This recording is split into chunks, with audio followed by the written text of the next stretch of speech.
সবাইকে লতা kitchen YouTube চ্যানেলের পক্ষ থেকে আরও একটা নতুন ভিডিওতে স্বাগত জানাচ্ছি। আজকে দুপুরে যা যা রান্না করব সব কিছু নিয়ে আপনাদের সামনে হাজির হলাম। আজকে দুপুরে রান্না করব এই দেখতেই পাচ্ছেন ছোট ছোট ইলিশ মাছ, ঝাটকা ইলিশ মাছ যাকে বলে, ইলিশ মাছ আলু এবং বেগুন দিয়ে রান্না করব। নতুন আলু খোসা সমেত রেখে দিয়েছি। এখানে রয়েছে আমার আলু দিয়ে মাংসের একটা ঝোল, আর রয়েছে লাল শাক ভাজি। প্রথমে আমি কড়াইতে পরিমাণ মতো তেলটা দিয়ে দিলাম। তেলটা গরম হয়ে গেছে। এখন মাছগুলো একে একে সব ভেজে নেব। মাছগুলো ভাজা আমার এই যে লাল লাল করে ভেজে নিয়েছি। সবার কাছে কেমন লাগে জানি না, এই মাছটা কিন্তু তরকারিটা খেতে আমার কাছে বেশ ভালো লাগে। আর তাতে যদি নতুন আলু এবং বেগুন হয় তাহলে তো স্বাদটা আরও দ্বিগুণ হয়ে যায়।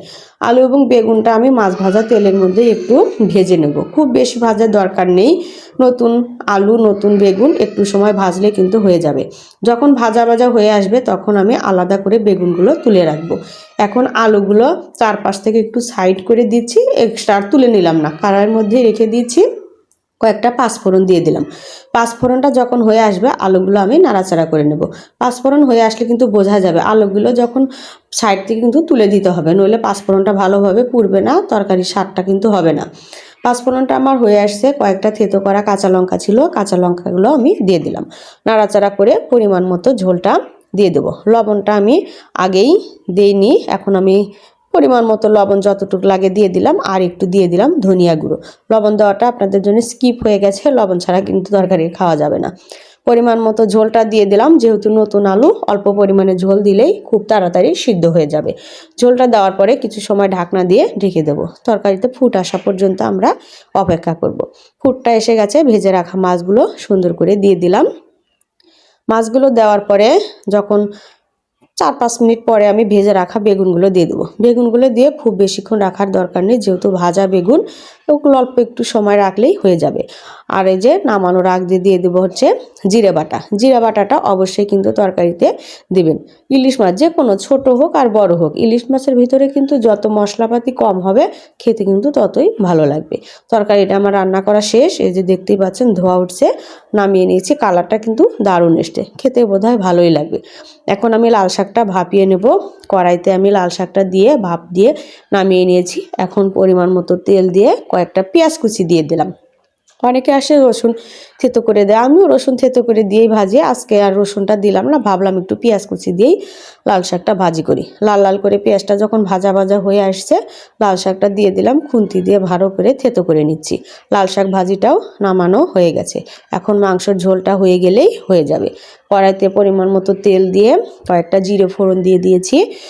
পেঁয়াজ কুচিটা দিয়ে দিলাম। পেঁয়াজটা কিন্তু অনেকটা পরিমাণে দিয়েছি। পেঁয়াজটা খুব ভালোভাবে আমি ভেজে নেব।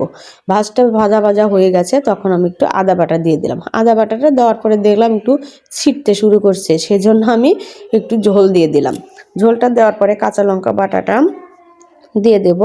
আজকাল আমি শুকনো লঙ্কা একটুও খাই না, শুকনো লঙ্কা খাওয়া বাদ দিয়ে দিয়েছি।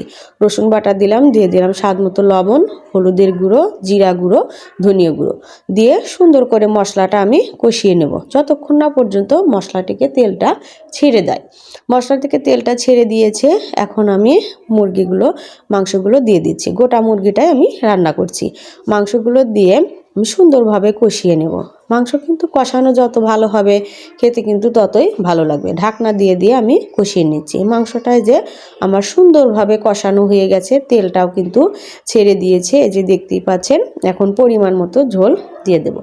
একদম ঝোল করে তরকারিটা রান্না করব না, একটু মাখো মাখো করবো, সেই জন্য ঝোলটা একটু পরিমাণে কম দিয়ে দিলাম। ঝোলটা ফুট এসে গেছে, গরম মশলা বাটাটা দিয়ে দেব। গরম মশলা বাটা না হলে তো মাংস তরকারি মোটেও ভালো লাগবে না। গরম মশলা বাটা দেওয়ার পরে 2-3 মিনিট চুলার উপর লো হিটে রেখে দিলে আমার নামিয়ে নিয়েছি এই যে মাংসের ঝোল। নতুন আলু দিয়ে মাংসের একটা ঝোল, খুব বেশি না, মাখো মাখো করে রান্না করেছি। আলু এবং বেগুন দিয়ে ঝাটকা ইলিশ মাছের তরকারি, শাক ভাজি, একটা ইলিশ মাছ ভাজিও রেখে দিয়েছি, আলু ভর্তা রয়েছে, আর রয়েছে গরম গরম ভাত।